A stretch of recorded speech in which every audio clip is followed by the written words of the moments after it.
town here with the Conservative candidate for Dudley North election up and coming. It's Les Jones. So how's it going so far? It's going well. I've never enjoyed canvassing so much as I have this year because it's been it's an interesting year.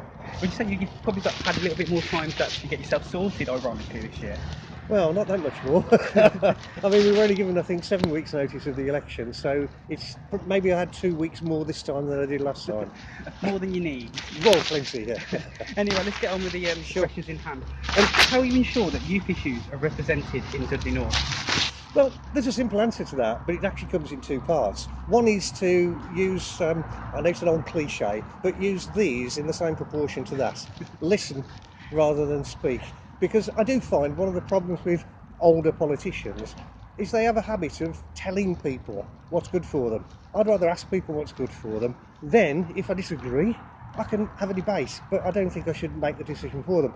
But one of the things I think will make sure of that is to make sure you listen to them on an ongoing basis, not just once.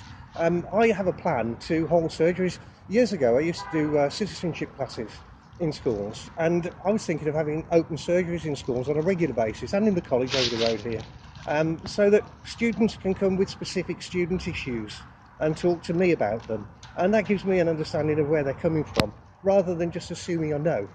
And of course, a lot of issues that affect young people affect older people too. It's just that we don't necessarily see them in the same way. So that's what I would be aiming to do, is have regular engagement, maybe even monthly. What will you do to improve youth participation in politics in the next Parliament?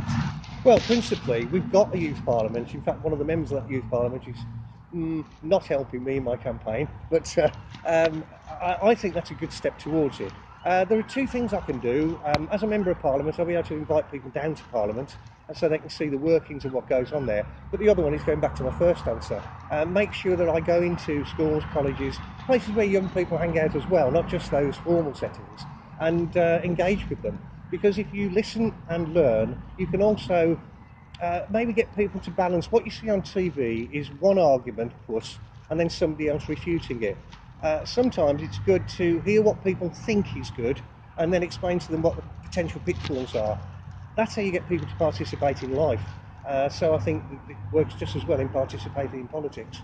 Okay, let's move slightly on from that. Dudley has a real youth unemployment problem. Yeah. What are you going to do differently to not only make sure that jobs are created, but they're also sustained?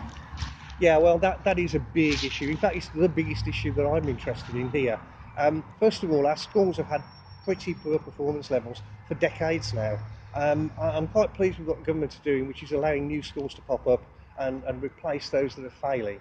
I don't think local authorities have been very good at getting a grip on that, particularly Dudley. Even when I was leader, I don't think we really got a grip on the performance levels. So we've got to improve schooling at that level. We need basic numeracy and literacy before we can do anything. But I'm also supporting the college over the road here. Their developments to date, I actually put a lot of work into the funding side of that when it was originally proposed. This college has now become a fantastic place to get people skilled, especially in engineering, which is the heart of what we do here. But of course, we're looking at modern engineering, which is not the same as the old days. You used to be able to manage with a semi-skilled workforce on half-decent pay. Now they want much more capable people. This college is providing part of that, and the college is also looking to expand into, I think it's level 8, where you're getting to university level engineering qualifications. If we can get a centre in Dudley for that, we can give people the opportunity to get those jobs. We've got to keep them here, and the way to do that is to attract businesses that will sustain good value employment. What we've got, in fact, is a big gap between the two, but it's a chicken and egg situation. You can't get the good employers in here until you've got the skill sets to match.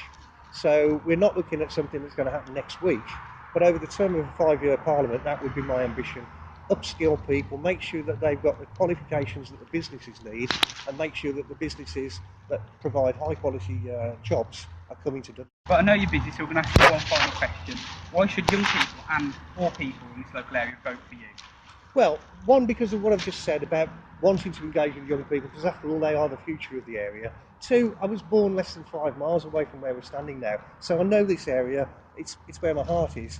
And I spent 18 years as a councillor over the road there in the council house, trying to do the best for the community as I can. But I think I can take that to another level if I can get elected to Parliament and serve the people of this borough as I think they deserve to be served. Wonderful. Thanks a lot for your time and best of luck. Cheers.